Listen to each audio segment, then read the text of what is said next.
Meteu o hat-trick e perdeu mesmo assim, vídeo do Eurofut, mano, e ele falando aqui, velho, tipo, já mostra o Mbappé logo de cara, e na capa do vídeo tinha o Ronaldo, velho. Eu só consigo lembrar desses dois casos especificamente, tá ligado? Eu não consigo... Ah, teve o Thiago Neves também contra a LDU, né, mano?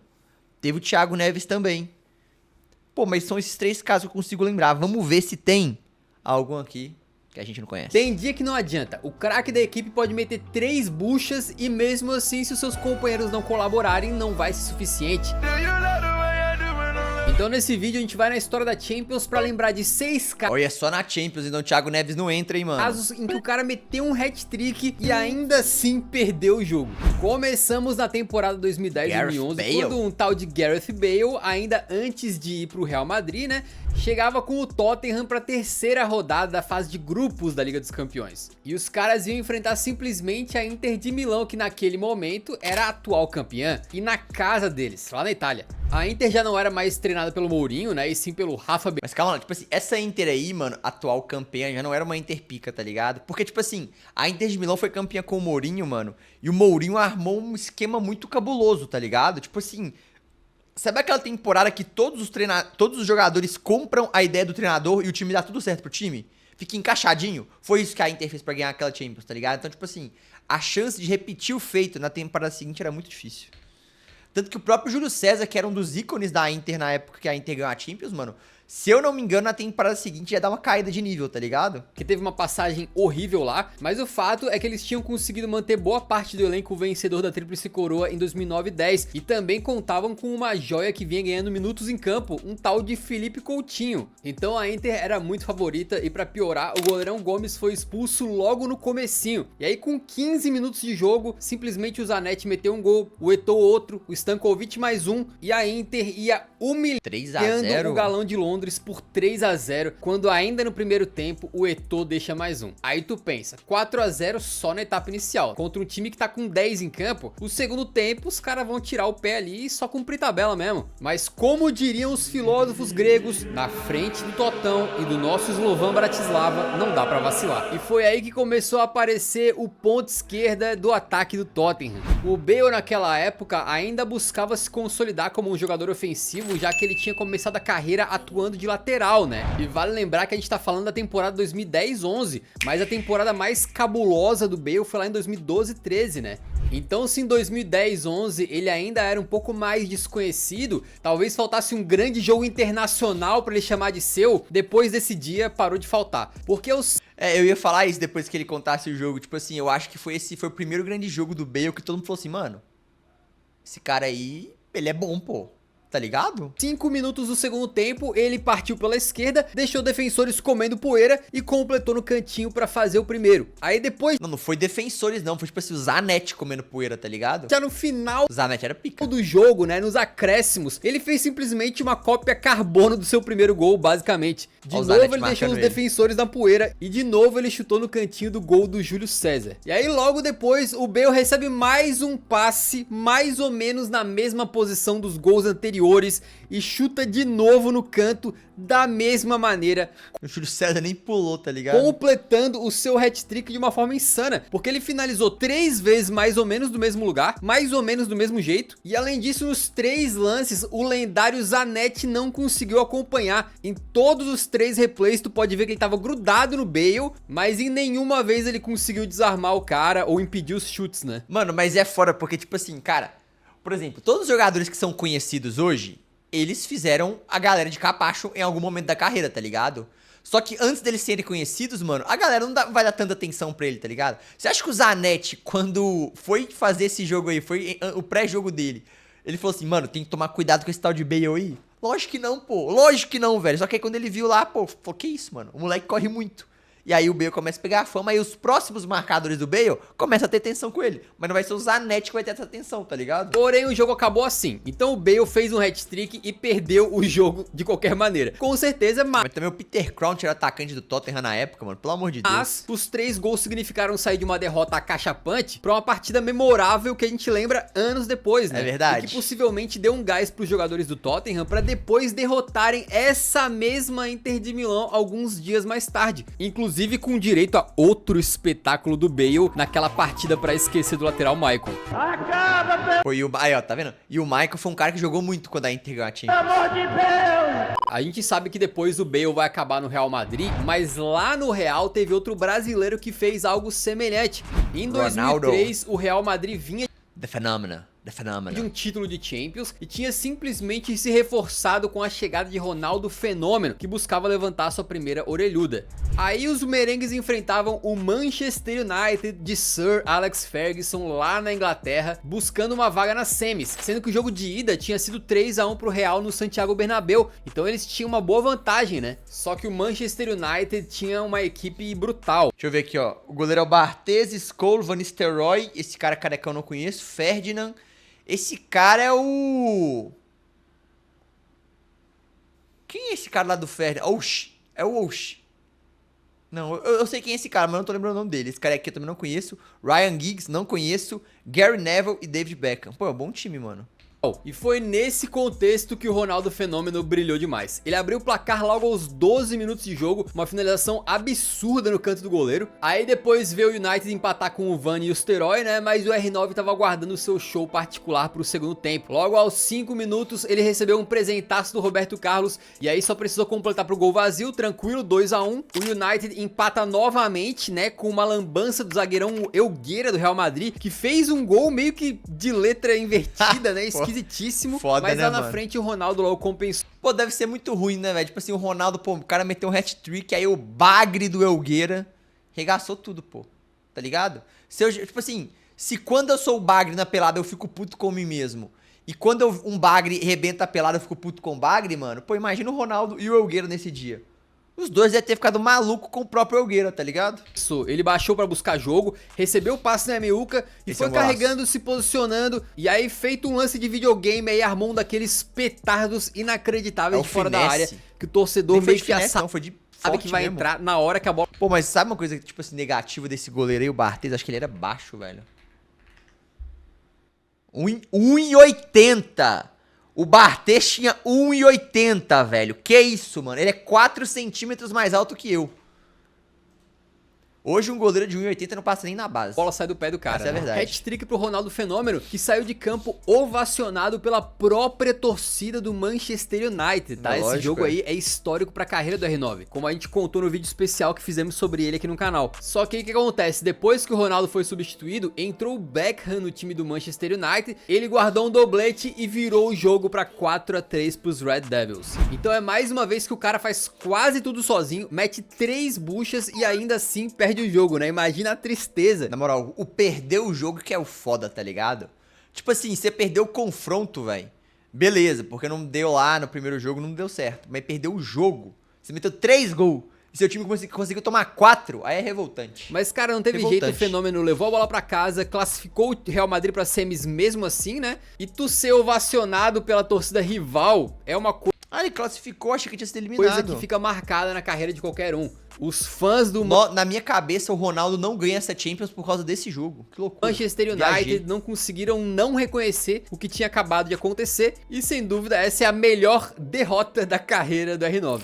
E de Real Madrid a gente vai pra Barcelona porque na primeira fase de Liga da Champions, na temporada 24-25, o Benfica recebia justamente o Barça no Estádio da Luz, numa partida que colocava o time português Jogão. frente a frente com um dos mais letais da Europa na temporada. E esse jogo foi uma absoluta insanidade, né? E com 2 minutos a caixa de Pandora já estava aberta, porque o grego Pavlidis aproveitou um cruzamento da esquerda, se enfiou entre os defensores do Barça e abriu o placar. Só que do outro lado, o Lewandowski empatou com menos de 10 minutos. Brabo. Mas logo aos 22, o goleirão Szczesny saiu do gol com a intenção de limpar uma bola que estava enfiada ali, né? Pô. Só que ele literalmente... Nessa época aí, eu tava tipo assim, eu falei, mano, contagem regressiva aqui pro Szczesny comer banco de novo pro Iñaki Penha, velho.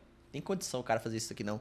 E ele tava tendo uma série de falhas na época. chutou o balde e deixou a meta livre pro Pavlidis deixar o segundo. E como se já não tivesse sido suficiente, o Szczesny foi além e antes dos 30 saiu meio desgovernado da meta, meteu um pênalti e o Pavlidis foi pra bola e completou lindamente o que foi uma noite mágica pra ele, um hat-trick pra cima do Barcelona. Nem tanto porque ainda tinha muito jogo pela frente. O Benfica até marcou mais um que foi um gol contra do Araújo, só que o Barça teve doblete do Lewandowski, um gol do Rafinha, mais um do Eric Garcia. E quando o jogo tava 4 a 4, nos 95 minutos de jogo, um lance absurdo aconteceu, né? Justamente quando o Benfica tava no ataque, o Rafinha recebeu uma bola em velocidade. Pô, e até hoje eu acho que teve um pênalti pro Benfica nesse furdunço aí, viu, velho? Juro pra você. Tirou o marcador e fez o 5 a 4. E aí aquele hat-trick do Pavlidis, que tinha tudo pra ser histórico e marcar a vitória benfiquista, acabou ficando meio que ocultado por causa dessa virada apoteótica. Então o grego fez tudo o que podia, mas mesmo assim perdeu o jogo, né? Agora a gente chega à fase de grupos da Champions 2020-21, quando o Istambul Basaksehir chegava pra quinta rodada como lanterna do grupo H,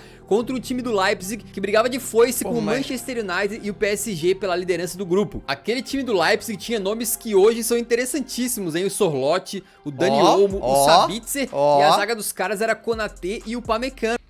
Pô, o Leipzig tem um jogador pica, porém, né, o grande craque do RB Leipzig naquela época era o treinador Julian Nagel. Esse cara tá treinando a seleção alemã agora, né, velho? Acho que tá.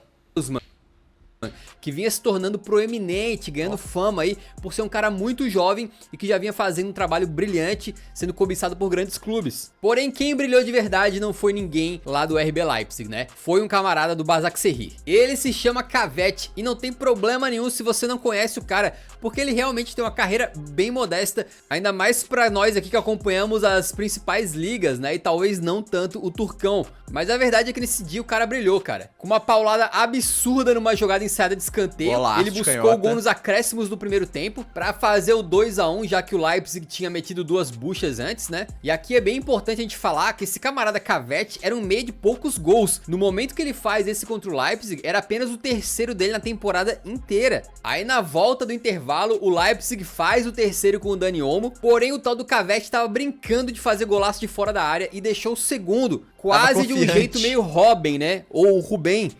E logo depois... Esse do Rubem é bom demais essa entrevista, cara. Se eu quisesse, eu quebrava a perna do Rubem. Eu não fui pra machucar o Rubem. Depois conseguiu ainda fazer o gol de empate. Adivinha? Num golaço e de novo de fora da área. Não, agora de falta. Pô, o cara simplesmente meteu 3 buchas espetaculares no mesmo jogo. Ó o Juliano, velho. Ó o Rafael. Ou o Fábio, né? Acho que é o Fábio. Cara, ele tava literalmente salvando a equipe sozinho, sacou? Se ninguém faz nada, me dá a bola que eu decido. Porém, nem o cara fazendo o que foi, talvez o jogo da vida dele ali, né? Conseguiu arrancar uma vitória, porque o Leipzig estava jogando com sangue nos olhos, buscando uma improvável classificação e com um golzinho salvador do Sorloth no final, conseguiram garantir o 4 a 3 e aí depois ainda contaram com uma derrota do United no outro jogo para ir para a sexta rodada com moral e arrancar a classificação. Mas o coitado do Cavete, que é o protagonista dessa história, marcou 3 golaços num jogo só, sendo que nessa temporada, fora esses 3, ele marcou só mais 3. Então contra o RB Leipzig, ele meteu um hat-trick e depois somando outros 36 jogos na temporada, ele fez só 3 gols, cara. Realmente foi o jogo da bizarro isso aí. Vida dele, evitou uma humilhação, mas não conseguiu impedir o Basaksehir de ser lanterna do grupo. O próximo caso pra gente contar aqui é do próprio Leipzig, que viveu uma situação parecida na temporada 21-22, né? Eles estavam visitando o Manchester City com um ataque que tinha ali o André Silva, o Dani Olmo e... Pô, o André Silva botava maior fé que ia dar certo. Deu nada, né? Assim, deu certo pra ele lá, né? Agora, tipo assim, né? É pique João Félix. Mano, o João Félix, eu achei que o João Félix ia ser mó astro do futebol, velho. O cara mó... Flopou. Eu já aceitei o flop do João Félix já. E você? Já aceitou já? Um cu. Só que mesmo nessa época pré-Haaland ainda, né? O City abriu 2 a 0. Porém, aí o Nkunku resolveu brilhar. Mas olha só que curioso, cara. Vocês vão perceber que a cada vez que o Nkunku mete um gol pra ensaiar uma reação, o time dele decepciona lá atrás e leva outro. Então, depois de uma bola que foi rodando na área do City, ele recebeu uma escorada do Mukiele e meteu um testaraço na bola pra descontar o placar. 2 a 1. Beleza. Aí o City vai lá e retoma a vantagem de 2 gols. E aí o Nkunku fala, pô, tem que decidir de novo, né? O jogo mal tinha recomeçado pro segundo tempo, quando ele aproveita uma jogada pelo meio ali, né? Sobe mais alto que a defesa e guarda o seu segundo de cabeça. Então ele novamente conseguiu botar o RB Leipzig no jogo e diminuir a diferença para apenas um gol. Porém, vocês já sabem, logo depois o Grealish desce na ponta e faz mais um pro City. Não, o foda nem é tomar um gol do City, não. O foda é tomar um gol pro Grealish, velho. Você arrebenta todo mundo, tá ligado? Mas o Nkunku não desistiria e o hat-trick dele vem aos 73 minutos, dessa vez com um chute todo sem ângulo que acabou morrendo na bochecha da rede. 4-3, agora vai, né? Só que não, porque a história se repetiu e logo depois do gol dele, o City faz mais um com o Cancelo e depois ainda fecha Jogava a bola o Cancelo no City, hein? Nossa senhora. conta com o Gabriel Jesus. Então bem que o Nkunku 6-3? tentou de novo, mas não deu. O copo meio cheio é que foi um hat-trick pra conta dele, uma partida memorável na sua carreira, né? E o meio vazio é que foi uma derrota maluca de 6-3 que ofuscou o feito dele e no final das contas os 3 gols do cara não valeram pra nada. E a gente focou aqui nos casos que aconteceram na fase moderna da Champions, né? Mas o próximo, mesmo sendo muito antigo, vale muito a pena, porque é um embate que inclui 2 dos maiores jogadores de todos os tempos, tá? Lá em 1962, e desculpa editor que houve uma data dessa e já começa a tremer, né? A Copa Europeia já via o Real Na moral, porque pra pegar a imagem dessas datas aí, fi. Madrid querer monopolizar. Mano, olha o shape dos jogadores, pô. Pô, tipo assim, eu tenho shape de jogador. Se for comparar com essa época aqui, ó. Ó o shapinho, ó. Aqui. Ó o shape dos caras, meu irmão. Caralho, velho. Futebol evoluiu mesmo. O negócio. Na metade final da década de 50, os merengues tinham ganhado simplesmente as 5 primeiras edições. Aí eles não ganham em 61 e quando eles voltam a chegar à grande final em 62, enfrentariam o Benfica de Bela Gutmann, que tinha batido o Barcelona na final do ano anterior, se tornando o primeiro time sem ser o Real Madrid a levantar a orelhudinha pra casa naquela época, né? Então eram 2 times fortíssimos, o atual campeão contra o time que tinha ganhado 5 vezes seguidas. E o Real Madrid fez valer aí talvez o seu favoritismo, porque quando a bola rolou, mais de 60 mil pessoas lá no Estádio Olímpico de Amsterdã viram o maior húngaro de todos os tempos, o Puskás, abrir o placar aos 18 minutos, ampliar os 23 e consolidar o seu hat-trick ainda na primeira etapa aos 39. O cara tava simplesmente Isso é recriação de ar, não é possível que o editor achou esse vídeo não, velho. on fire, mas o Benfica Teve que pedir a família do Puskás, pô. Tá maluco? não tinha tomado 3 gols calado, né? Eles tinham feito 2 ali e quando volta o jogo do intervalo, o Mário Coluna empata 3-3. E com o Benfica gostando do jogo, chegou o momento dele, o craque eterno Eusébio, o Pantera brabo. Negra, aparecer. No Fifinha ele é bom.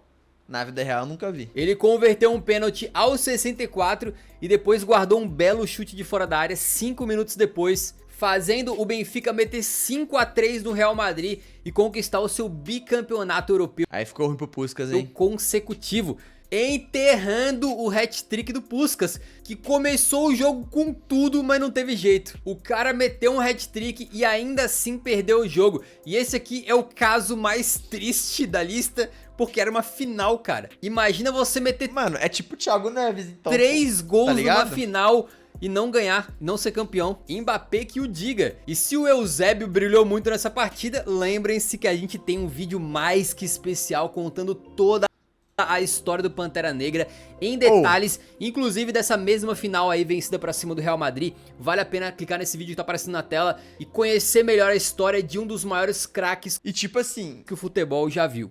se eu não me engano, essa final da Libertadores do Thiago Neves, mano, ele faz o hat-trick.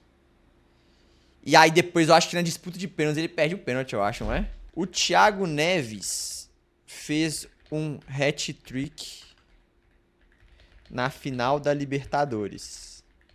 Neste mesmo jogo, ele perdeu pênalti na disputa de pênaltis. Sim, Thiago Neves fez o hat na partida na Libertadores, marcando 3 gols. No entanto, na disputa de pênaltis, após o empate, chegado 5-5, Thiago Neves perdeu uma das cobranças pelo lado do Fluminense, ó, viu? Perdeu.